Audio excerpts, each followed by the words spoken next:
Yeah, why not? Okay, From birth to when I was sent away to Perkiomen Prep School. okay. And, Steve is My- younger?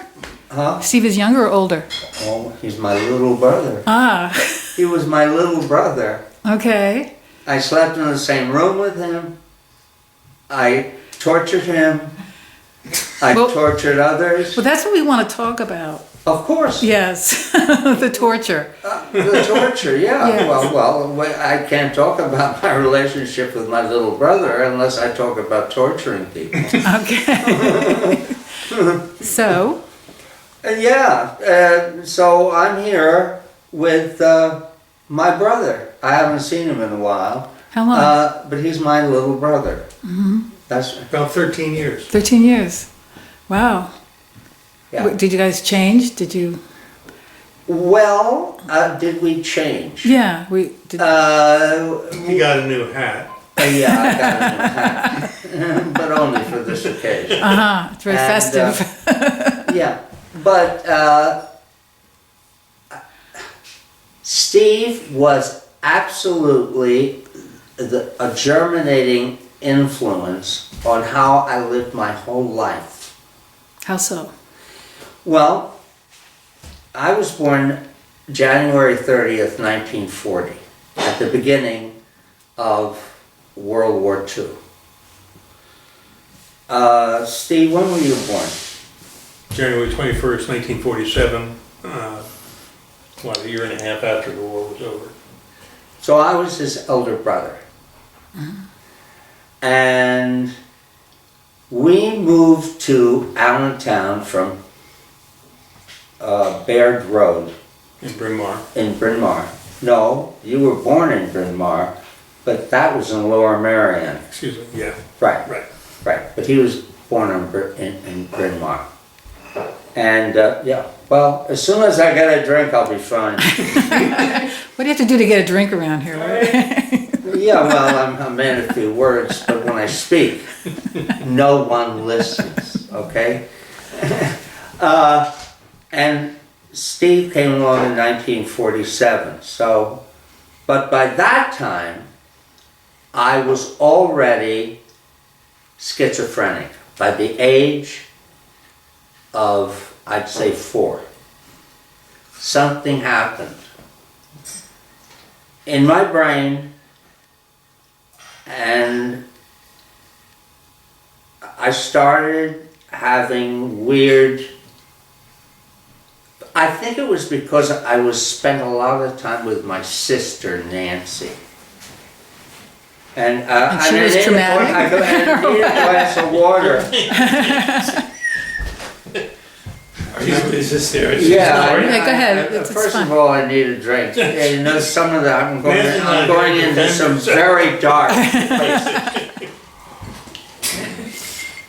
So, I spent a Nancy. lot of time with my sister, and later on in my life, it switched over to this intense relationship with my brother, Steve, and it was intense. But it wasn't until years of doctors combing over my condition that I could put it all together, what I was doing. But by that time, it was too late. My nature was cut in stone, and it would never change. But the one who started it was my sister Nancy. Who's not here to defend herself. Of course, she's dead. It's hard to defend yourself when you're dead. That's so convenient, Jeff. That's why I'm getting a jump on myself. That's why he's not accusing me of it. Right. No, you could no, punch no, there was nothing with Steve that was anything other than, Water, sir? Thank you. oh, nice. I'd like to see you with a glass in your hand. Like everybody in our family. World War II was crazed My sister took care of me. Most of the time, my parents were at cocktail parties, dances, during the war. When my father wasn't being the air raid warden for Baird Road in Lower Merion, Pennsylvania. Wow, I am telling you, my parents were more not there than in the house. And my sister took care of me. And she took me every Saturday, because my parents vanished over the weekends. They were out drinking. 50 years later, I said, where did our parents go on the weekends? He said, well, they crept off to the Poconos and they fucked each other's brains out. And I said, oh, that makes perfect sense. Everybody was so scared that their sons and daughters and 18-year-old kids were in a war and might not come home. And a lot of them didn't. Well, your brother was in the war, wasn't he? Oh my God, yes. He was 18 when he was in the war. And he never recovered after it was over. It eventually killed him. But it took how many years, Steve?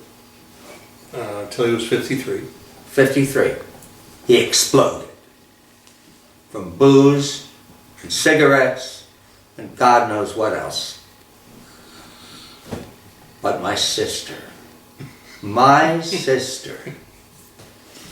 she used to love to have me for a weekend, and my parents went away every weekend.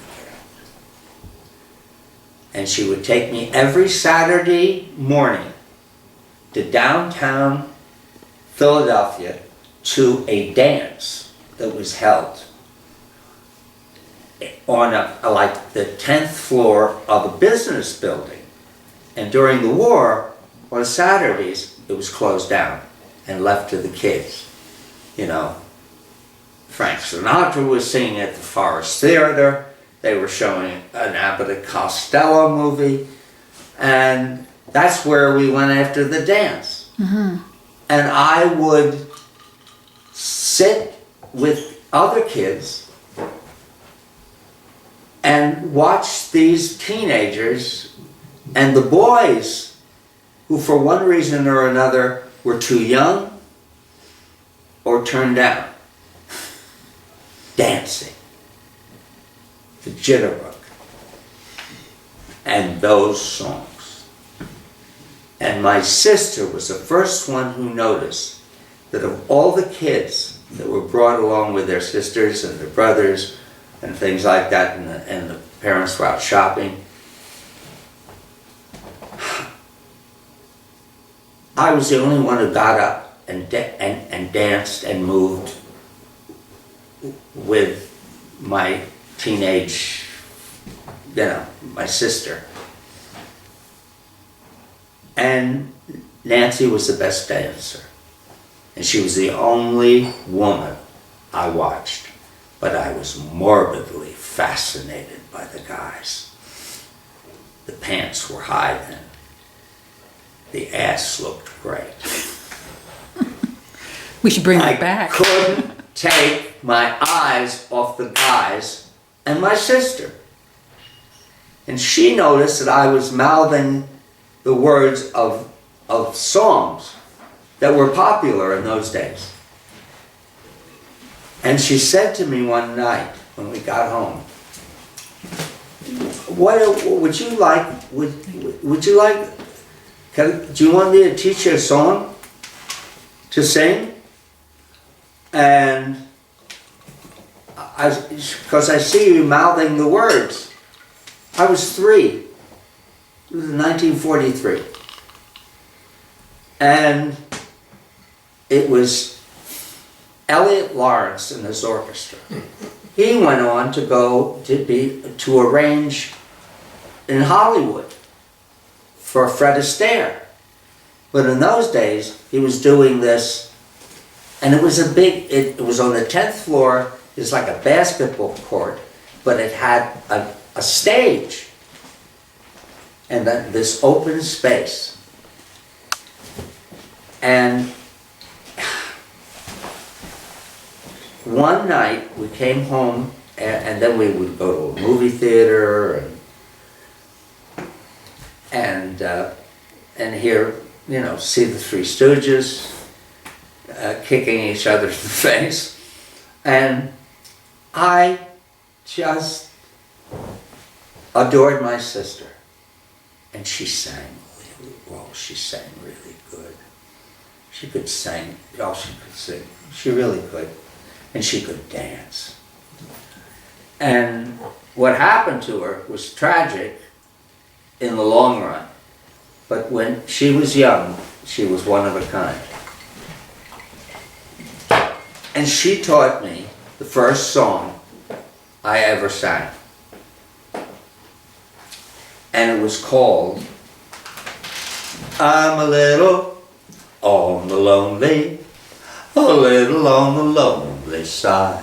Oh, I keep thinking of you only and wishing you were by my side. When you're not near, oh, I tell you, dear, there's no one to romance with. Oh, but if I'm seen with someone else, it's just someone to dance with. Every letter that you sent me, ooh, ooh, I've been done this times or more, any wonder that I miss you more and more. Oh, how I miss your tender kiss. I long to hold you tight. I'm a little, on the lonely side tonight. 11:60 p.m. 11:60 p.m. 11:60 p.m.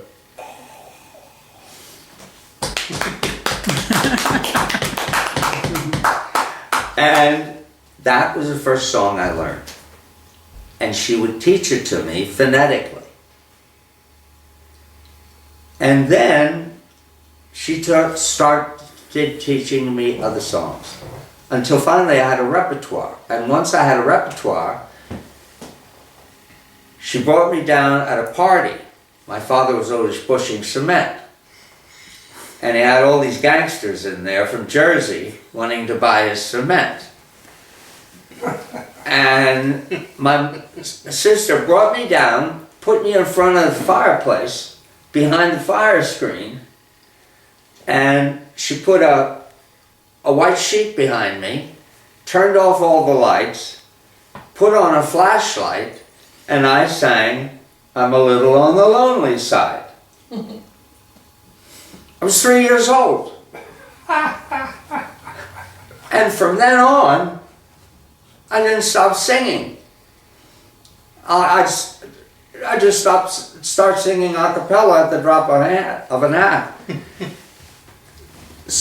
Now let's go forward to the birth of my baby brother, whom I was so excited about having a companion that I could torture.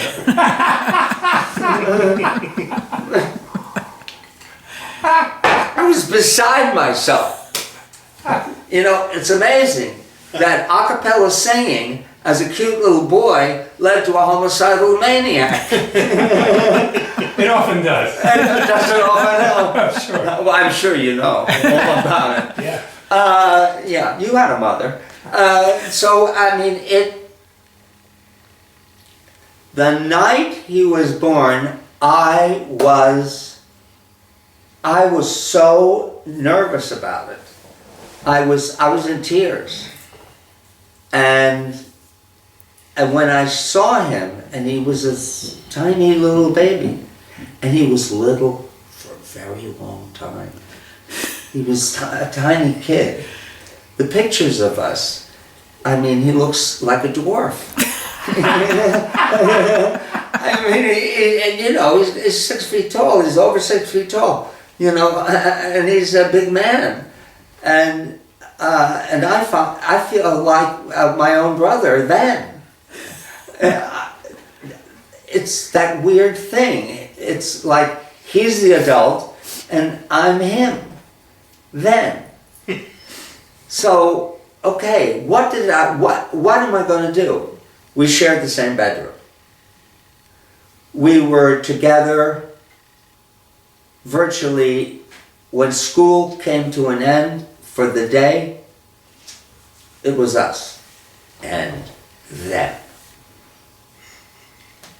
Them meaning the neighbor kids? Yeah. What was the name of the character in our first scenario? That I was the villain's character. What was his name? He's told me. Gainan? Say that again? Gainan. Gainan.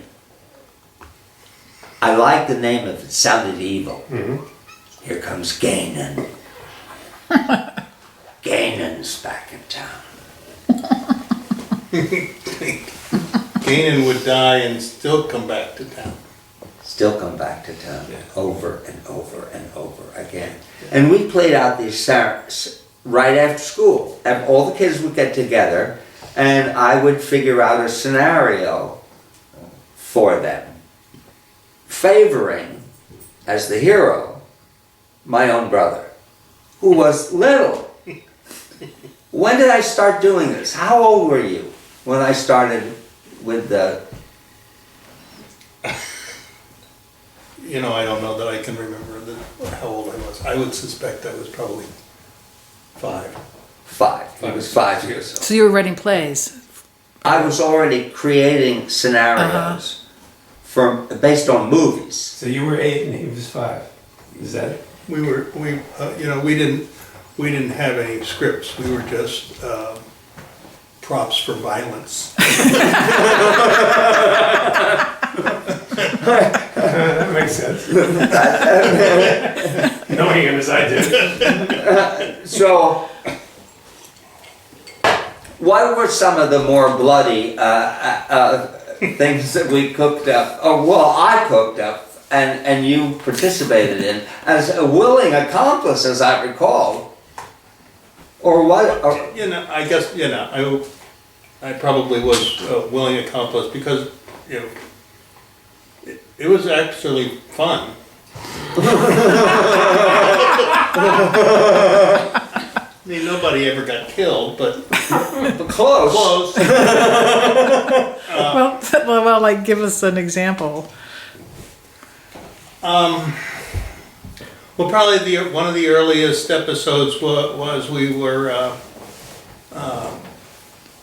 Ricky Gramus. The Gramus family lived behind us, and they had a big summer porch on the front of their home, and it had a long staircase, cement staircase down, and we were playing some kind of it was a cowboy scenario, and Jeff was the bad guy, Ricky Gramus was the good guy, and I was a bit player, and we captured Ricky. I guess I helped you capture Ricky, and then we tied him to the rocking chair up on the patio porch, and then contrary to what I think you remember, I don't think you purposely pushed the rocking chair off and down the steps. I beg to differ. I think that's okay. Ricky was trying to escape. Oh, he was this. And he was rocking the rocking chair. What he Okay. didn't realize was he rocked himself right over down the staircase, and he was tied to the chair, so he had no protection as it went boom, boom, And that boom, boom was Ricky's nose. nose on a concrete slab. Oh! About 15 of them. He got to the bottom, and he, well, you can imagine what was wrong with his nose. Was I left don't think Ricky ever breathed out of his nose Again. in his life. Yeah. He had to breathe through his mouth for the rest of his life. Yeah. Yeah, that was a good one. How about the fat kid who lived on the corner and I used to have the dueling with him and you? Do you remember that? It was That was- morning calls rolled up for lances. Tell him what we used. What I did. I don't even remember the fat kid's name. I can't remember his name. He was a fat kid, and we did a lot of horrible things to him. Yeah. But Jeff created the weapon, so he rolled up a morning call into a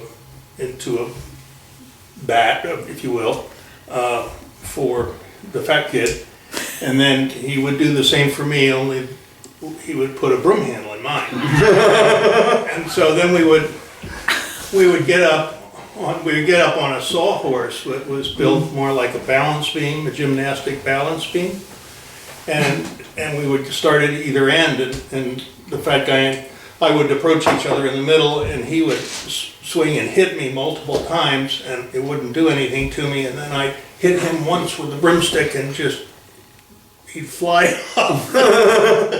He'd fly off the balance beam, and yeah, and fall hard. yeah, he did. Yeah. How about the times when we used to tell him about when I set Ricky Gramus on fire. Tell him about that. But not just one. I've heard about all these things. But it's good to have you corroborating. Actually, Ricky was just one of a number of kids that, I don't know, I think the police eventually said we were burning children in the basement, but it wasn't really, we weren't really doing that. We were testing how well they could take instructions. Down in the basement, we had a playroom, which was, we didn't do any of this in the playroom because that's where the family watched television. Over on the other side, it was more like a dungeon. So we would have the kids come in and we would have them lay down on the concrete floor in the basement, spread eagle, with hands and fingers stretched as far as they could. And then we would take lighter fluid and we would very methodically put it around their entire body on the floor, and then we throw a match on them, and And that's how we force you to marry him, right? the ability to follow instructions was, we told them to spread their fingers real wide and don't move. And most of the kids did pretty well. Well, not Ricky moved that Yeah. one time, and his hair on his head went on fire. And, But it was his fault, really. well, it was. He didn't follow instructions. He had his instructions. What's wrong with the fucker? But we had planned in advance. Mom had some wash tubs in the basement, so we had filled both of those with water in case something like this would happen. So Jeff and I were able to pick up Ricky, Right. run down, and we stuck his head in the wash tub. And it was the biggest you ever heard. Yeah. That in itself was highly satisfying. What? Unfortunately, he had about that much burned hair crust all over the top of his head. Well, you know Ham Fam? Yeah.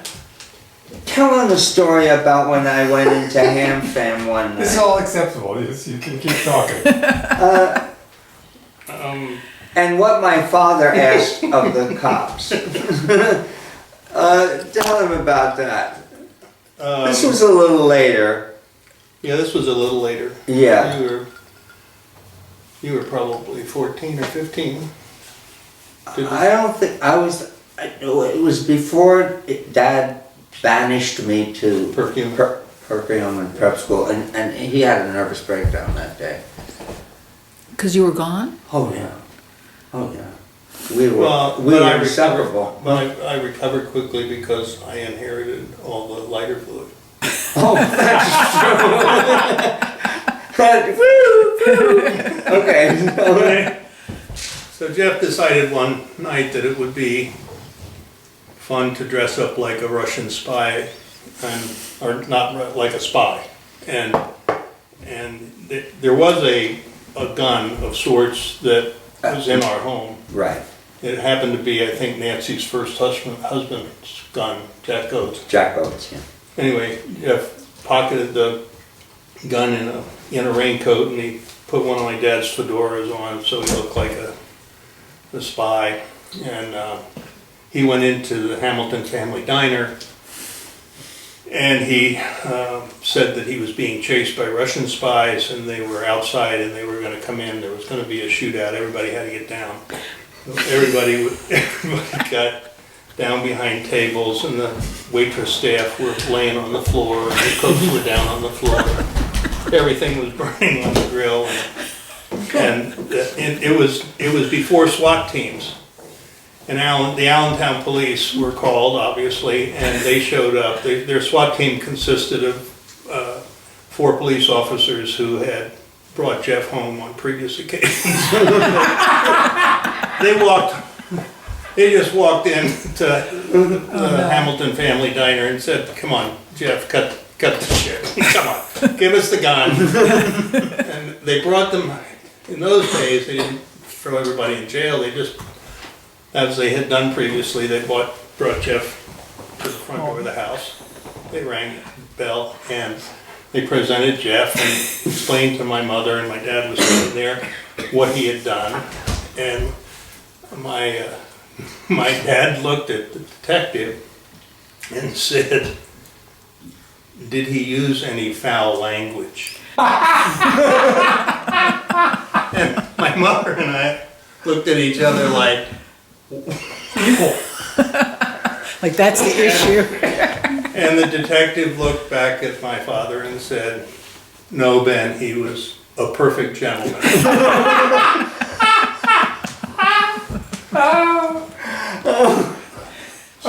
So he was redeemed. Oh my God. But a correction of, remember when I was telling you one time about how I like to shoot an arrow up into the air, and kids would run around in the yard, and as it arced and started down, I'd make them freeze. And they had to stay where they were, even if that arrow came down through the top of their heads. Their correction. The correction is, I was the kid. You were the kid, and so was I. But who was shooting the arrow? You. The guy who had the most against us, Ricky Gramus. That's what it was. I gave it to myself that I was shooting at kids. No, it was that fucker who was shooting at we kids. Well, then he deserved what he got. He deserved what he got. He got it in advance of what he did to us. Well, it's good to get things in advance. Yeah. Well, I mean, you know, fair's fair. Fair's fair. But on the other hand, well, how did I do it? I slammed the door right on his hand, and I had to cut off his arms. What happened there? I was playing Ricky Gramus. No, that was another Gainan episode, and we were in the basement, Yeah. and the basement door near the wash machines in the basement was a half wood door, and then it had a pane glass top. And in the summertime, you could take that glass out and you could put a screen in. Yeah, It was winter time It was winter time. when Gainan was in town, and Yeah. so Jeff was being chased by Ricky in the basement, and Jeff took a position right in front of the glass door, and Ricky came charging at him, and as he charged, Gainan just stepped aside, and Ricky jammed both his hands through the glass I knew it would happen. of the door. I know, and he almost cut both his arms off. Where is Ricky Gravis today? Do we know? Oh, he's a golf pro. Yeah. He's a golf pro somewhere. I run into him occasionally in the Allentown Farmers Market, and he always greets me with such warmth and affection, as though I'd never broken his nose or almost had his hands amputated or set fire to his head. And then add religion and irony to the whole shebang, I actually married my like 4 or 5-year-old brother to a little 2-year-old or 3-year-old. Was it Mary Jane? And I It wore. was Ricky Gramus's little sister. It was, yeah, I married them and then made a little house for them to go in and fuck each other's brains out. That was the idea.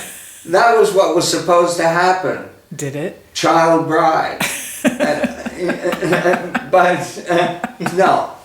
But on the other hand, what did we do repeatedly and most importantly, what was the name of that movie theater way on the other side of town?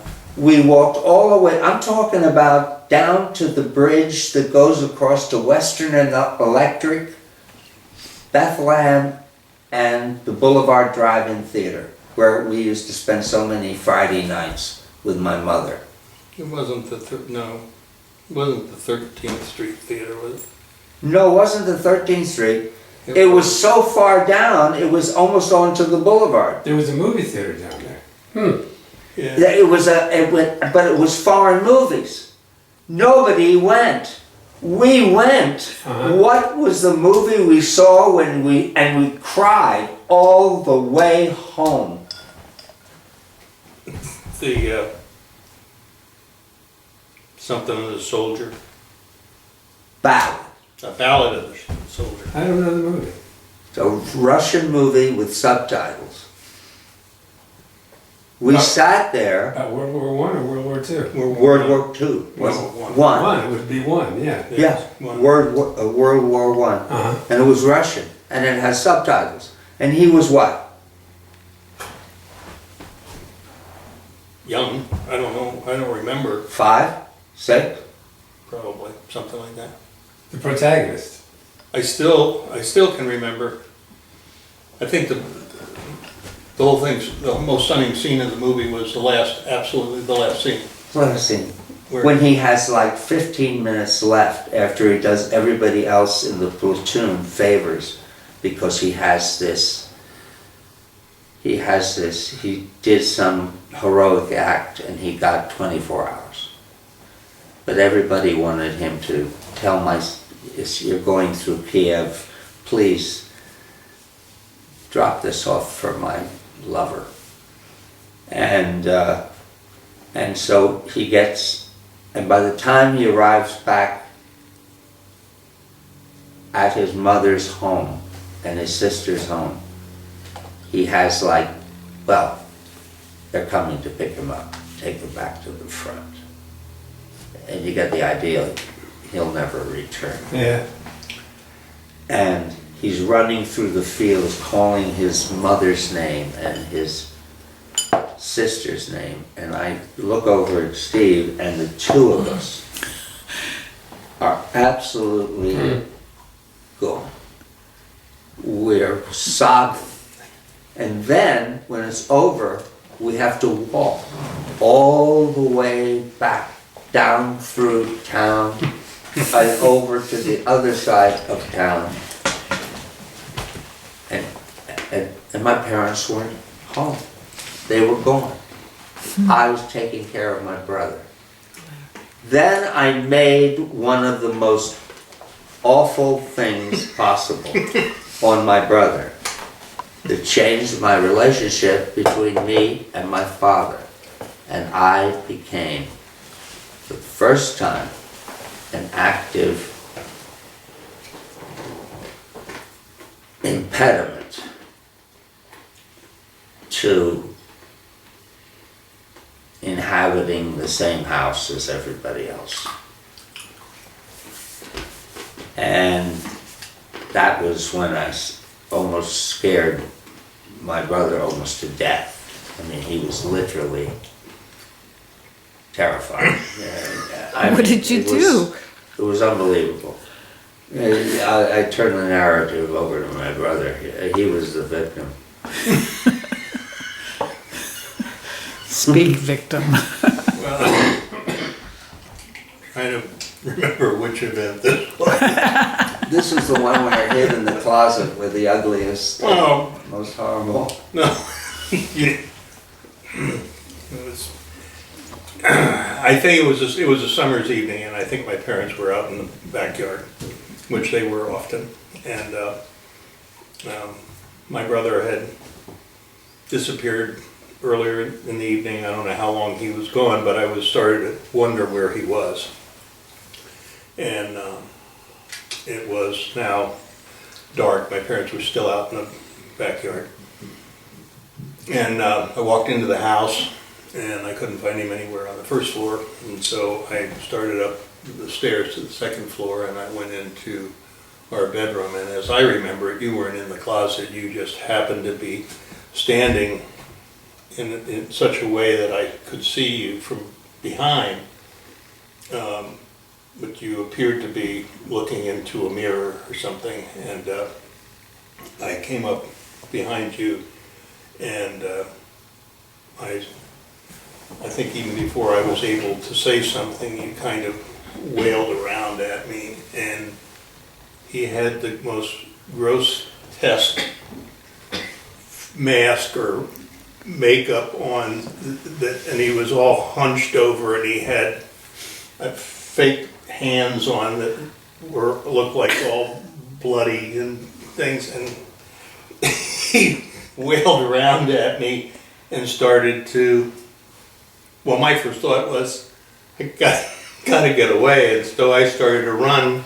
He started to chase me, I think, ostensibly to say, it's me, your brother, but I didn't hear any of that. So he kept chasing me, and I kept running, and the running and the chasing ended up going out the back door into the yard, and right in front of my parents. Right, yes, right in front of me. And he was literally hysterical. I mean to the point of epilepsy. So it was no small thing. That was the seismic moment when my father suddenly looked in a mirror and said, God help me, I can't have this boy in this house anymore. There's something wrong. So what do, middle class or semi-upper class, upper middle class, father who is confronted with a boy who is obviously not wound too tight? Psychiatrist, pills, Prep school. prep school. Bingo! Bingo!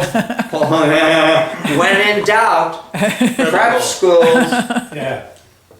The day I went to Perkiomen Prep School and was dumped on the curb by my father, who was heaving sighs of relief, my brother was, I never saw anybody carry on so. Mm-hmm. Of course. When I was dropped off Yeah, at Perkiomen Prep School. of course. Yeah. And what was particularly galling was, by that time I was irreclaimable. I was going to spend a lifetime dissimulating, living on the edge of reality, and there would be no one and nothing to stop me from imploding, except a small Latin man Wow.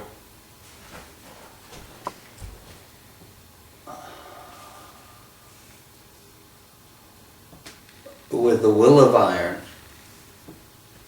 and a heart of gold.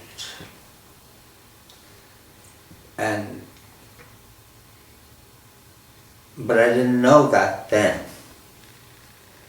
And I had to put in years and years of madness.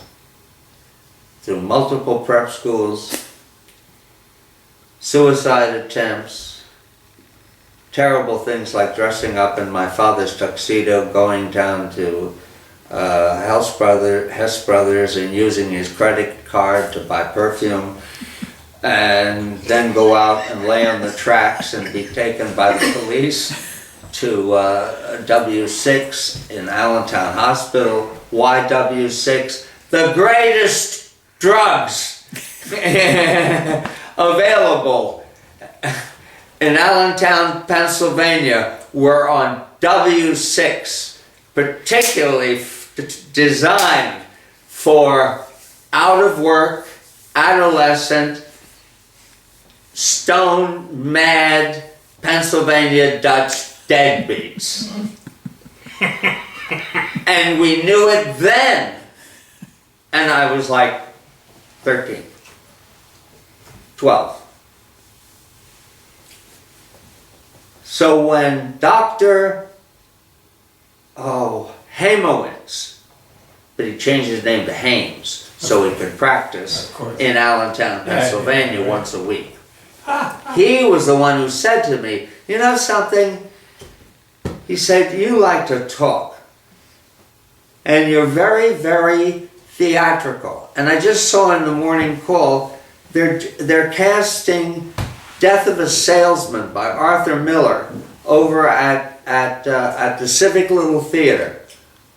Go to that audition. Go to that audition. And you're how old? What was that, 14, 15? Did you ever see that? No, I saw Death of a Salesman, yeah. You saw my first play then. Yeah. And you went. And I went And you to got the cast. audition. And you became. And I He was one first of the read sons. the part of Happy. No, you weren't happy. No, I wasn't Happy. I was Biff. Yeah. You were Biff Loman? Yeah, No kidding. that was the first play Uh-huh. I did in this town. And my father, Willie Loman, was played by an optometrist, a Jewish optometrist, and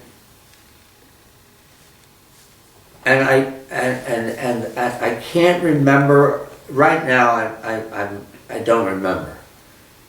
You know, my memory comes and goes. That's why Steve's here, to validate certain things so I don't get all fucked up in my head.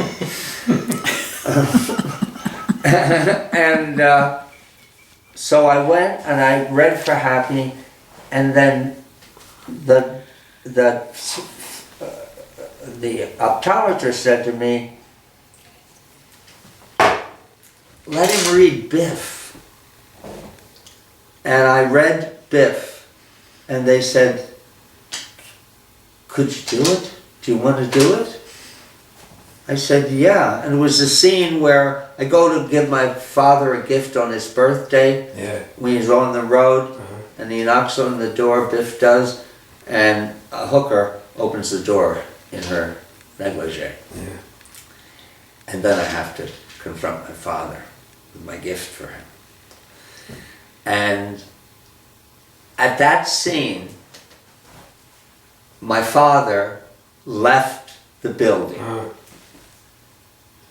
And we didn't find him till afterwards in the parking lot behind the bank, crying his eyes out. Wow. It was the one scene he couldn't take. Mm-hmm. Because I remember when my mother got the envelope from one of Dad's girlfriends on the road. And the first thing she did was never mention it again, but she went out and charged a mink coat to my father.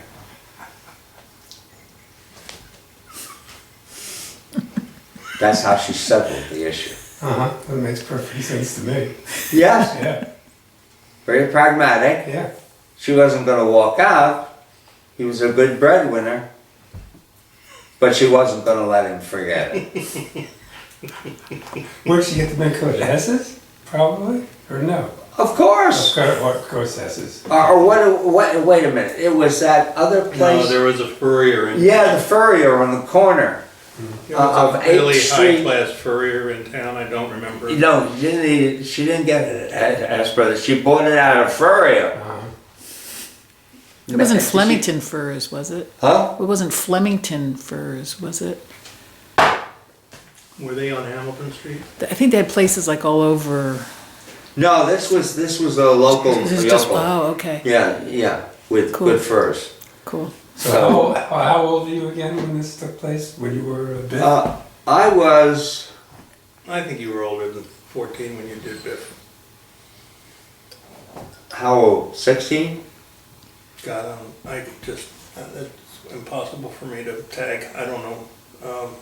Because after that, I never stopped. Yeah. I never talk about it, but I did shows at Goothville Playhouse. Goodsville's Playhouse, no kidding. That was J- a barn. Yeah, It was Theater a barn. around. Yeah, it makes sense, yeah. You saw me in. Dodo was in a show out there with you. Yeah, our dog was in it. Yeah, and I was the dog. I was the You dog were the- behind the scenes. I had to keep Dodo backstage until his call came to go on stage. Right? Yeah, that's And I had right. to say, You know. Dodo, go out. Yeah, and that was one of the shows I did. You remember? I think the first one I did out there was Dark of the Moon. I played Witch Boy. Do you remember that one?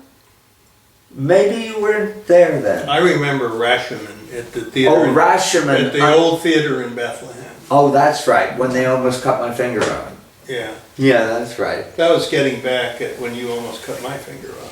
Oh, that's true. I did almost cut your finger off. Yeah. What was that? We didn't talk Gaining. about that. Gaining. Gaining. Was it Gaining again? Yeah, Mom and Dad were away, and Gaining came to town and decided to chase me around the house with a long kitchen knife, and so I was running all over the house, and Gaining was after me, and you finally cornered me in the kitchen, between, right at the door, the back door of the house, and I was in the corner. And you were swinging the knife over the top of my head, kept getting closer and closer, and I put my hand up like that and Hit your finger. hit my index finger. I remember the doctor said 1/100 of an inch further it would have gone right through the joint. Because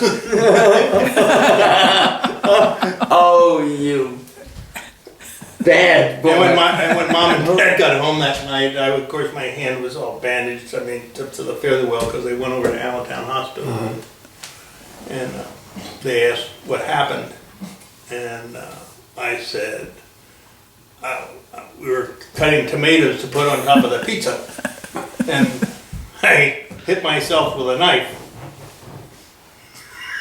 Nice of him, don't you think? I don't think my father believed Of course not. one iota of that. Yeah. No. He just deferred, I think, to my mother, just find out what Jeff did. And let me know So when I come home from work tomorrow. yeah, that's right. Yeah. So this interview is for those of you who, for even a quarter of a second, would think that even as a young man, even before that, I was certifiably dysfunctional and to a large extent insane. You made a career out of that, though. and that I would make a Didn't he though? career out of being Yeah. considered crazy, and everyone who considered me such were absolutely 100% right. The only sanity I ever had in my life was Richard C. Martinez, Carlos Ricardo Martinez, Juan Esteban, or Murphy. Thanks, Steve. What a great story.